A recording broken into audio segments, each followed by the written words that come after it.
지난번 심야 기도회 말씀을 준비하다가 어떤 한 구절이 제 마음에 훅 들어왔습니다. 심야 기도회 본문이 누가복음 8장 1절부터 15절까지 말씀이었습니다. 이 말씀을 가지고 한 구절 한 구절 기도하는 마음으로 읽어 나가면서 묵상하는 중에 3절 말씀이 깊은 감동으로 다가왔습니다.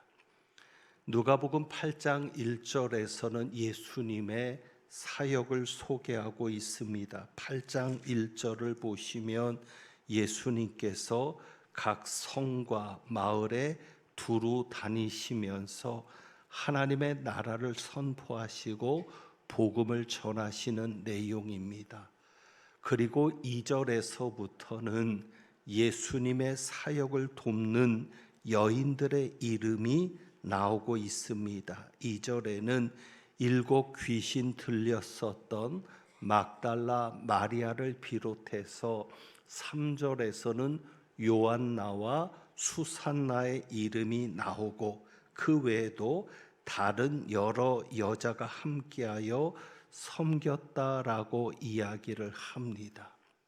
이 여인들이 예수님의 사역을 돕지 않았다면 예수님께서 그렇게 감당하실 수 있었을까를 생각합니다. 이 여인들이 예수님을 돕지 않았다면 예수님께서 제대로 복음을 전할 수 있었을까를 생각합니다. 그런데 3절 말씀에 이 구절이 눈에 띄는 겁니다. 3절에 보면 다른 여러 여자가 함께하여 라고 하면서 자기들의 소유로 그들을 섬기더라. 그들입니다. 그러니까 예수님만 섬긴 게 아니라 예수님과 함께했던 12 제자까지도 섬겼다는 것인데 중요한 것은 이겁니다. 자기들의 소유로 그들을 섬기더라. 이 여인들은 다른 사람들의 소유로 섬긴 것이 아닙니다. 섬기는 사람들도 부족한데 그저 섬겨주는 것만으로도 감사할 수 있겠는데 더욱 중요한 것은 다른 사람들의 소유로 섬기는 게 아니라 자기들의 소유로 섬겼다는 사실입니다. 섬기는 것도 쉽지 않은데 자기들의 소유로 섬겼으니 얼마나 귀한 일이겠습니까? 이 구절이 특별한 것은 요즘 보면 다른 사람들의 소유로 섬기는 사람들을 종종 볼 수 있기 때문입니다. 여러분들은 혹시 그런 사람들 보지 않았습니까? 섬기는데 자기의 소유로 섬기는 게 아니라 다른 사람의 소유로 섬기는 겁니다. 무슨 이야기입니까? 다른 사람의 돈을 가지고 생색내는 것이죠. 회사에서도 그런 사람을 볼 수 있습니다. 회식을 하자고 밥을 먹자고 해서 모였는데 돈은 다른 사람이 내는데 다른 사람이 돈을 내게 하면서 생색은 누가 내는 거예요? 자기가 내는 사람들이 있죠. 그런 사람들을 우리가 다른 사람의 돈으로 섬기는 사람이다라고 말할 수 있겠습니다. 여러분이 만약에 회사에서 혹은 밖에서 그런 사람들을 보았다면 어떤 기분이 들겠습니까? 남의 돈을 쓰면서 자기가 쓰는 것처럼 자기 돈으로 쓰는 것처럼 생색내는 사람을 본다면 여러분은 어떤 마음이 들겠습니까? 그런데 교회 안에서도 다른 사람의 소유로 섬기는 사람들이 있을 수 있습니다. 그것이 무슨 말이냐? 이번에 항존직 선거를 하면서 특별히 11조 생활을 하는지 헌금 생활을 하는지를 중요하게 보고 있습니다. 그래서 11조를 하지 않는 이가 있다면 그는 항존 직분자로 평신도들의 지도자로, 교인들의 지도자로 세우지 않으려고 합니다. 왜 그렇습니까? 헌금 생활이, 특별히 11조가 교인의 의무이기도 해서 그렇지만 거기에는 더 중요한 뜻이 있습니다. 항존 직분자가 되면 그때부터 각 부서나 위원회의 위원장이 됩니다. 각 부서의 부장이나 위원장이 되면 그 부서나 위원회는 재정을 운용하게 됩니다. 그래서 부서나 위원장이 돼서 재정을 운영하게 되는데 그 재정을 가지고, 교회 재정을 가지고 살림을 하게 되는데 그 재정은 무엇입니까? 엄밀하게 말하면 교인들의 헌금입니다. 어떤 문제가 있습니까? 자기는 헌금 하나 하지 않으면서 다른 교인들이 헌금을 한 것을 가지고 부장이 돼서, 위원장이 돼서 집행을 하는 겁니다. 그러니까 다시 말하면 다른 사람이 낸 헌금을 가지고 자기 돈처럼 사용하는 겁니다. 그야말로 다른 사람의 소유로 섬기는 것인데 그것이 적절할까? 그것이 말이 되는 일일까를 생각합니다. 여기에 보면 이 여인들 자기들의 소유로 섬깁니다. 예수님을 섬기는 것도 중요하지만 자기들의 소유로 섬겼다는 것은 진짜 섬기는 것이 아닐까, 그렇게 생각합니다. 그들이야말로 진짜로 예수님을 사랑하는 여인들이고 그들이야말로 진짜로 예수님을 섬기는 여인들이라는 사실입니다. 여러분, 교회 재정이 무엇입니까? 여러분들의 헌금입니다. 그런데 여러분들은 정말 어려움 중에 헌금을 합니다. 진짜 어렵습니다. 11조를 하는 분들, 한 달 동안 생활을 하고 나면 마이너스입니다. 그러니 사실은 헌금할 게 없습니다. 살아보고 나면 헌금할 게 없어요. 그러니까 11조 하는 분들은 받자마자, 월급을 받자마자, 사례를 받자마자 10분의 1을 띄는 겁니다. 왜? 살아보고 나면 헌금할 게 없는 거니까. 그러니 그것이 쉬운 일입니까? 어려운데 먼저 하나님의 것을 구별하고 그리고 감사헌금을 합니다. 그리고 교회가 건축을 해서 빚을 갚아야 되니까 어려움 중에도 건축 헌금을 합니다. 이렇게 자기가 어려움 중에 헌금을 하는 분들이 위원장이 되고 부장이 되면 얼마나 이 헌금이 소중한 것을 아니까 아끼는 겁니다. 어떻게든지 쓸데없는데 지출하지 않으려고 하고 필요한 곳에만 지출하려고 하고 어떻게든지 아끼려 합니다. 왜? 교회 재정은 교인들이 정말 어렵게 모아준 거거든요.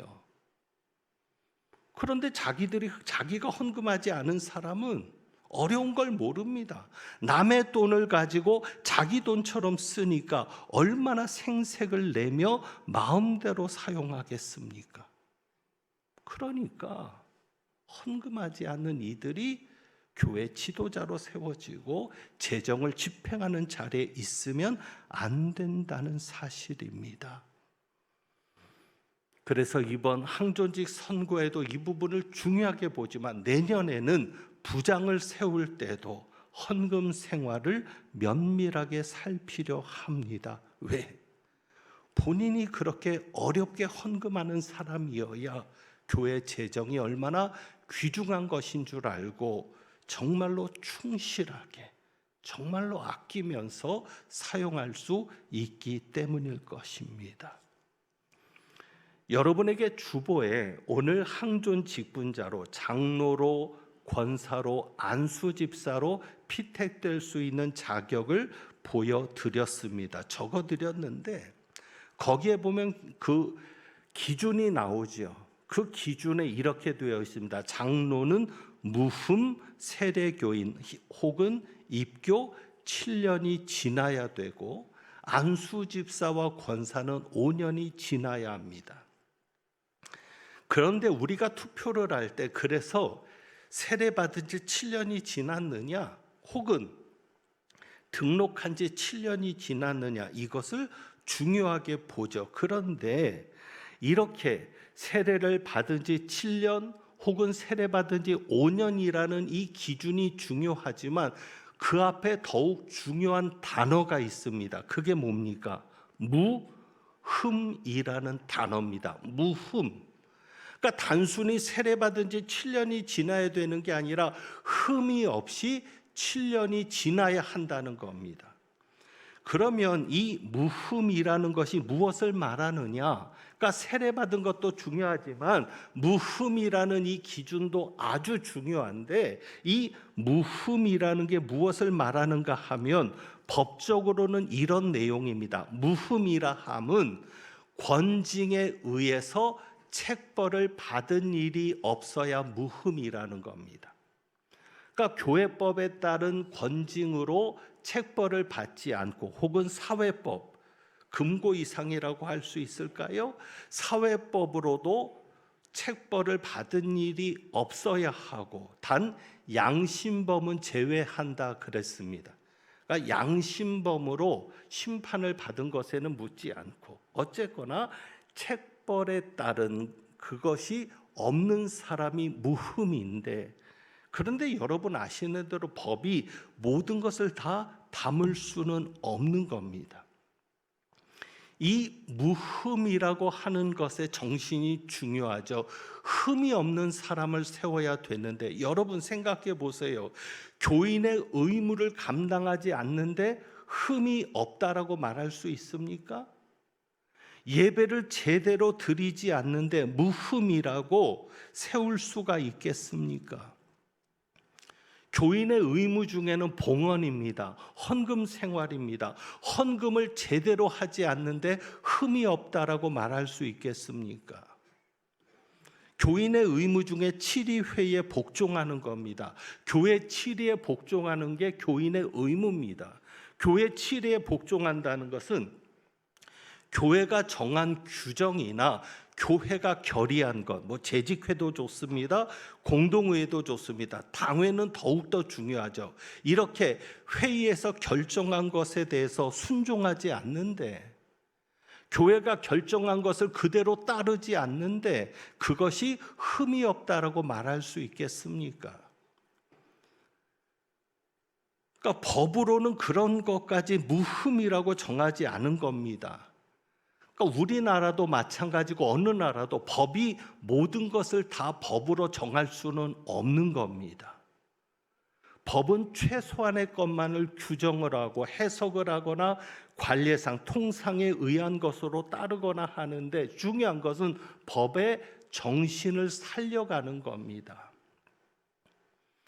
이렇게 무흠의 정신을 살려서 무흠한 교인들을 오늘 여러분이 투표를 하셔야 합니다.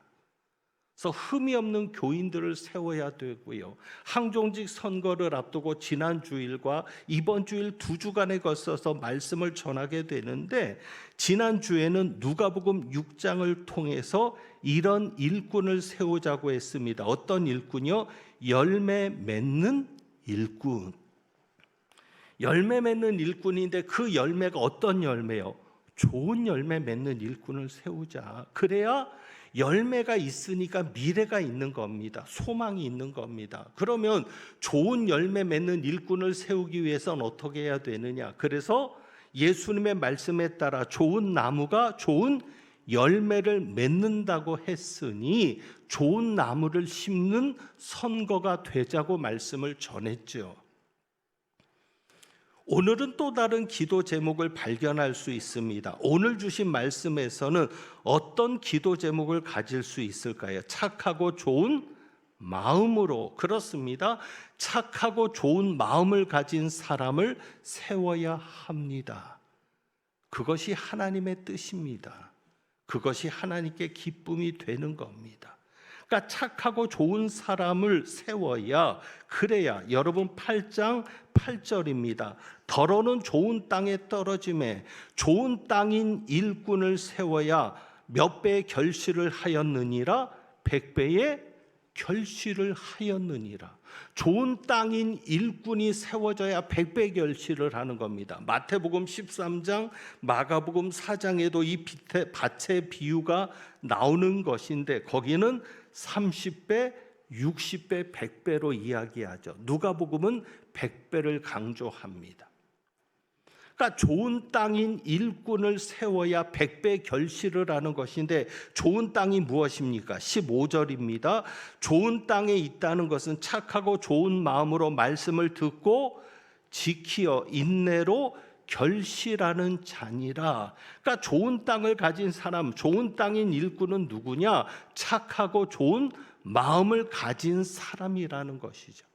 착하고 좋은 마음을 가진 사람을 뽑아야 하나님이 그에게 말씀하시는 대로 역사가 일어나고 열매가 나타나서 몇 배 열매, 100배 열매, 그래야 교회가 소망이 있고 그래야 교회가 미래가 있는 겁니다. 그래서 여러분이 두 가지를 생각하셔야 됩니다. 누가복음 6장에 따라서는 좋은 열매 맺는 사람, 누가복음 8장에 따라서는 100배 열매를 맺을 수 있는 사람, 그래야 교회가 소망이 있으니까. 그렇다면 착하고 좋은 마음이 무엇일까를 생각합니다. 착하고 좋은 마음이 무엇이냐면 마태복음 13장에도 그 부분과 관련해서 말씀이 나오는데 1절부터 9절까지 네 가지 땅에 떨어진 씨앗의 비유를 말씀하십니다. 거기서도 씨는 하나님의 말씀이죠. 그런데 마태복음도 이 누가복음과 똑같이 9절에 보면 제자들이 그 비유의 뜻을 묻습니다. 그러니까 마태복음에는 제자들이 왜 비유로 말씀하시는가를 묻습니다. 왜 예수님 비유로 말씀하십니까? 이 비유의 뜻이 무엇입니까? 그런데 누가복음 8장 10절을 볼까요? 10절에서는 예수님이 이렇게 말씀하시잖아요. 하나님 나라의 비밀을 아는 것이 너희에게는 허락되었으나 다른 사람에게는 비유로 한다. 그러니까 예수님께서 비유로 말씀하시는 것이 하나님 나라의 비밀을 아는 것이 허락되지 않았기 때문입니다. 누구에게는? 다른 사람에게는. 그래서 비유로 한다는 겁니다. 왜? 그들은 10절이죠. 이는 그들로 보아도 보지 못하고 들어도 깨닫지 못하게 하려 함이다라고 말씀합니다. 그들은 들어도 듣지 못하고 들어도 깨닫지 못하고 보아도 보지 못하게 하려고 예수님께서 무엇으로 말씀하신다? 비유로 말씀하신다는 겁니다. 그러면 그들이 누구냐? 여기에서 보아도 보지 못하고 들어도 깨닫지 못하게 하려고 하는 그들이 누구냐? 그것이 마태복음 13장에서 나오는 겁니다. 마태복음 13장 15절에서는 예수님께서 이사야의 예언을 언급하십니다. 이사야의 예언을 인용하시면서 이렇게 말씀합니다. 이 백성들의 마음이 완악하여져서 그 귀는 듣기에 둔하고 눈은 감았다라고 말씀하시는 거죠. 그러니까 그들은 누굽니까? 마음이 완악한 사람들이죠. 마음이 완악한 사람들. 예수님께서 네 가지 땅을 말씀하실 때 세 가지 땅의 공통점은 무엇입니까? 열매를 맺지 못한 겁니다. 열매를 맺지 못하게 하기 위해서 예수님은 어찌 보면 비유로 말씀하시는 것과 같은 그 열매 맺지 못하는 세 가지 땅, 길가, 마가복음과 마태복음에 따르면 돌밭인데 누가복음은 그냥 돌 위에 떨어지는 겁니다. 돌. 세 번째가 가시, 떨기. 그러니까 이 세 가지 밭의 공통점은 말씀을 들었는데도 열매 맺지 못하는 거예요. 보아도 보지 못하고 들어도 듣지 못하고 깨닫지도 못하는. 결국 이 세 가지 밭의 공통점이 뭐예요? 마음이 완악해진 사람들이라는 것이죠. 좋은 땅에 떨어진 씨앗만 열매를 맺습니다. 좋은 땅은 무엇입니까? 착하고 좋은 마음. 그러니까 착하고 좋은 마음의 반대는 무엇이에요? 완악한 마음. 그러면 어떤 사람이 착하고 좋은 마음을 가진 사람입니까? 그러니까 우리는 이렇게 정리할 수 있는 거예요. 완악한 마음을 갖지 않은 사람. 완악한 마음이 아닌 사람이 착하고 좋은 마음을 가진 사람입니다. 자, 그러면 착하고 좋은 마음을 가졌다는 것을 어떻게 알 수 있습니까? 보이지 않는데.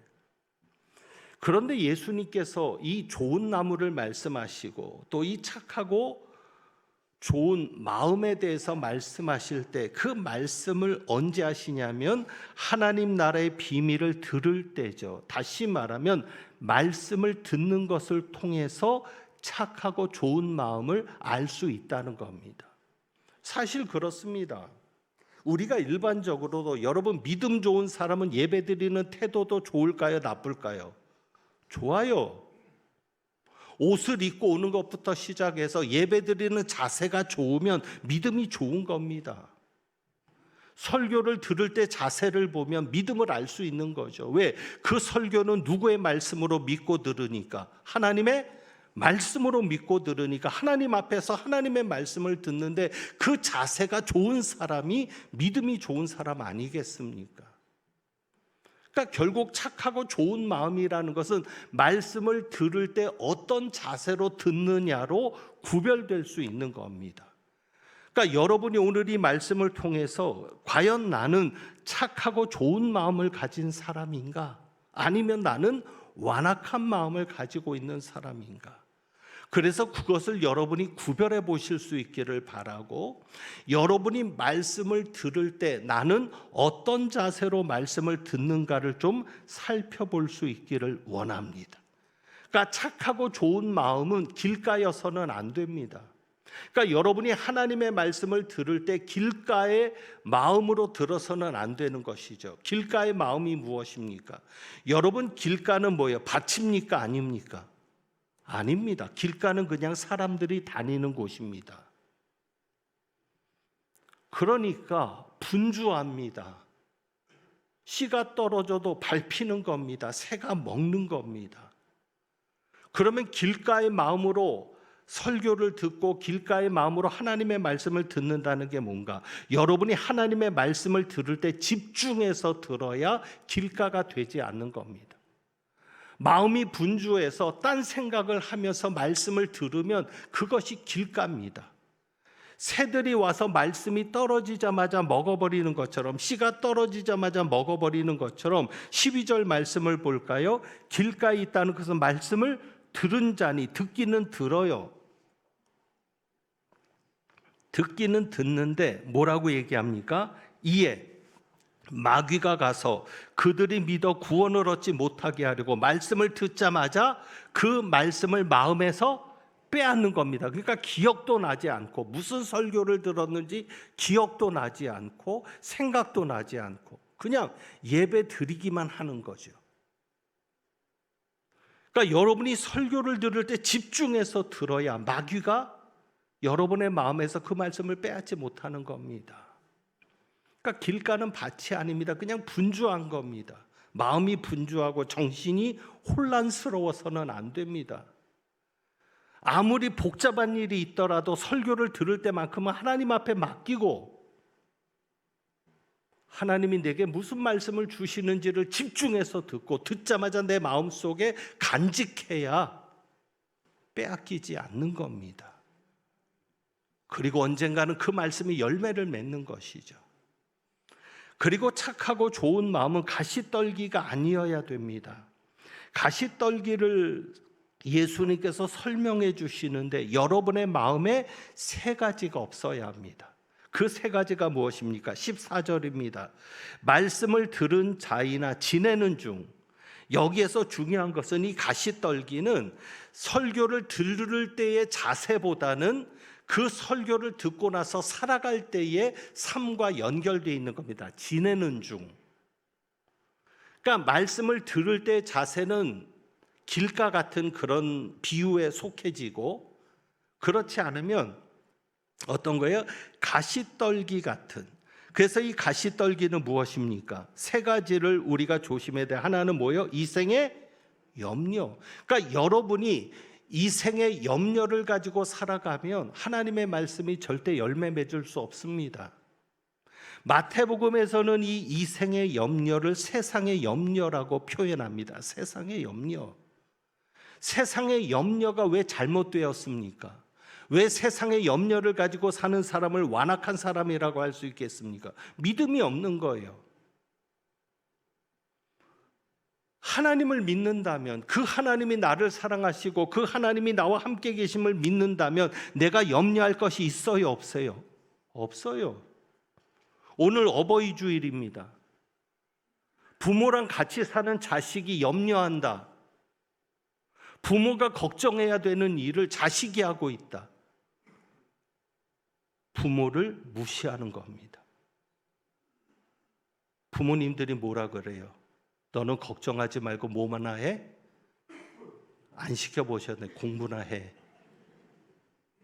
걱정은 부모가 하는 거예요. 부모랑 같이 사는데, 부모가 함께 있는데 걱정하고 있다? 염려하고 있다? 믿음이 없는 거죠. 부모를 욕보이는 거죠. 부모를 무능력한 부모로 낙인 찍는 거죠. 마찬가지 아닙니까? 세상의 염려를 가지고 사는 것은 믿음이 없는 거죠. 하나님은 그 마음을 완악한 마음으로 보시죠. 그 다음에 두 번째로 무엇이 없어야 합니까? 재물이 없어야 합니다. 이 재물이라는 것은 마태복음과 마가복음에 따르면 재물의 유혹입니다. 재물의 유혹, 다시 말하면 물질을 사랑하는 마음을 가지고 살면, 돈을 사랑하는 마음을 가지고 살면 하나님의 말씀이 역사할 수가 없습니다. 11조를 강조했습니다. 여러분, 돈에 대해 욕심이 많은 사람일수록 헌금 생활을 못하는 겁니다. 돈에 대한 욕심이 있는데, 돈에 대한 집착이 있는데 헌금하겠어요? 11조를 해도 온전한 11조를 못하는 거죠. 11조에 11조를 하든지 11조의 절반만 하든지. 왜? 돈에 대한 욕심이 있는데 헌금할 수 있겠어요? 어찌 보면 이 생의 염려, 세상의 염려와 이 재물의 유혹, 마태복음과 마가복음은 재물의 유혹이라고 했습니다. 그러니까 가시떨기에 있는 사람이 뭐냐? 재물의 유혹을 받으며 사는 사람이죠. 어찌 보면 이것이 연결되어 있다고도 볼 수 있죠. 왜? 세상에 염려가 있으니까 돈을 좀 더 모으려고 하는 거예요. 노후가 보장되려면 돈이 있어야 돼. 요즘 우리 아이들이 먹고 살기가 힘든데 어떻게든지 내가 좀 돈을 모아서 우리 아이들이 편안하게 살 수 있도록 해줘야 돼. 그런데 결국 이 이야기는 뭐예요? 돈이 우리를 지킨다는 겁니까? 하나님이 우리를 지킨다는 겁니까? 돈이 지킨다는 거죠. 왜? 돈을 모아야 산다고 생각하면. 돈을 모으면 행복하시겠습니까? 여러분이 많은 돈을 모을수록 안전하시겠습니까? 하나님이 우리를 지켜주시는 거지 돈이 지켜주는 건 아니잖아요. 그러니까 세상에 염려가 많은 사람일수록 물질의 유혹에, 돈에 대한 재물의 유혹에 지겠죠. 근데 그것도 가시떨기고요. 그 다음에 누가복음에 무엇이 없어야 합니까? 향락이 없어야 합니다. 향락, 쾌락을 즐기는 마음도 기운을 막는 겁니다. 마태복음에는 두 가지만 나왔어요. 두 가지가 뭐냐면 세상의 염려와 재물의 유혹만 나왔는데, 마가복음에는 기타 다른 욕심에 기운이 막혀서 결실하지 못했다. 그러니까 마가복음은 다른 여러 가지 욕심을 가시떨기에 넣습니다. 그런데 누가복음은 향락. 왜요? 이방인들을 향한 복음서인데 이방인들은 성적인 타락이 말도 못하는 거죠. 그것 때문에 예수를 제대로 못 믿는 거죠. 그러니까 쾌락이죠. 쾌락을 사랑하는 마음이 가시떨기가 되는 겁니다. 그런 마음을 가지고 살아가면 하나님의 말씀이 은혜도 안 되고요. 하나님의 말씀이 열매를 맺을 수도 없는 것입니다. 여러분이 설교를 들을 때 여러분의 마음을 살펴볼 수 있기를 원합니다. 저는 가장 좋은 마음이 뭐냐? 착하고 좋은 마음은 결국 빈 마음이라고 여겨집니다. 길가도 아니고 돌도 없는 거예요. 가시떨기도 없는 거예요. 그냥 텅 비어 있는 거예요. 그래서 말씀의 씨앗이 떨어지면 그대로 방해도 받지 않고 그대로 땅에 떨어져서 뿌리가 내려지고 싹이 틔워지고 그리고 열매가 맺어지는 그야말로 빈 마음이 가장 좋은 마음 아닌가. 그렇다면 여러분이 설교를 들을 때 빈 마음으로 들으시는 게 가장 좋겠죠. 그게 뭡니까? 선입관을 갖고 들으시면 안 돼요. 선입관을 갖지 말고 하나님이 오늘 내게 어떤 말씀을 주시는지, 내가 옛날에 이런 설교를 들었더라도, 내가 옛날에 성경을 이렇게 이해했더라도 그게 아니라 오늘 주시는 하나님의 말씀을 선입관 없이 완전히 백지 상태로 하나님이 어떤 그림을 그려주시든 하나님이 어떻게 심어서 그것을 열매 맺게 하시든 빈 마음으로 하나님 앞에 나갈 수 있는 그런 우리가 되기를 원합니다. 2주간 동안 항존직 선거를 이야기하면서 헌금을 이야기하니까 불편하신 분들이 있을 수도 있습니다. 그런데 여러분, 저희 교회는 정말 헌금 강조하지 않는 교회입니다. 헌금 설교를 거의 하지 않습니다. 그런데 가끔 헌금 설교를 하면 불편해하는 분들이 있습니다. 자, 그러면 단순히 불편함을 넘어서 심지어는 우리 목사님은 돈을 좋아해. 왜 그렇게 저렇게 돈 얘기를 해? 자, 그렇다면 과연 헌금 설교를 하는 목사가 돈을 좋아하는 건지, 아니면 헌금에 대한 설교를 할 때 불편한 그 사람이 재물의 유혹에 지고 있는 것은 아닌가? 한번 생각해 볼 일이죠. 선입관을 가지고 하나님의 말씀을 들으면 안 되는 것입니다. 여러분, 이제 여러분이 예배 끝나고 가시면 이미 투표하신 분도 있겠지만 투표를 하실 겁니다.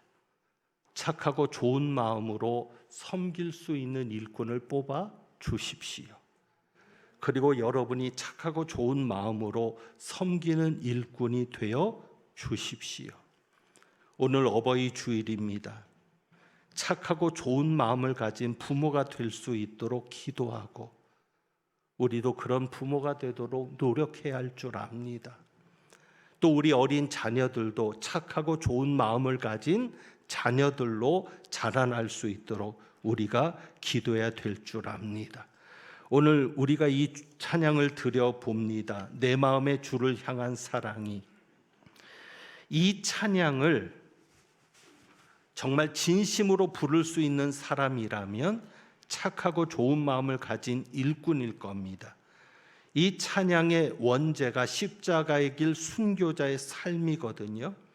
정말 십자가의 길을 가고 순교자의 삶을 사는 그런 일꾼들이 뽑혀질 수 있도록, 그래서 우리 찬양하기 전에 주보에 있는 글을 한번 좀 보려 합니다. 2주간의 묵상에 보면 윌리엄 우드핀의 글입니다. 이런 글이 있습니다. 윌리엄 우드핀이 이렇게 말합니다. 기독교의 능력은 교리가 아니라 그리스도인의 인격이다. 인격을 가진 자가 능력자라는 것입니다. 그래서 기독교의 증거는 책이 아니라 삶이라는 거죠. 기독교의 능력은 교리가 아니라 그리스도인의 인격이라는 겁니다. 그래서 하나님의 은혜로 말미암아 변화된 인생을 볼 때마다 예수님의 부활의 증인을 만나는 것입니다. 예수님이 부활하셨다는 증거가 무엇입니까? 예수님을 만난 내가 변화되는 겁니다. 그게 바로 예수님이 살아있다는 증거가 아니겠습니까? 그래서 이러한 일꾼들이 세워질 수 있도록, 그래서 이러한 그리스도의 인격을 가진 능력자들이 세워질 때 우리 교회도 능력 있는 교회가 될 수 있는데, 오늘 이 십자가의 길 순교의 제3 이 찬양을 부끄럽지 않게 부를 수 있는 우리 모두가 되기를 소망하면서 한번 찬양 드리겠습니다.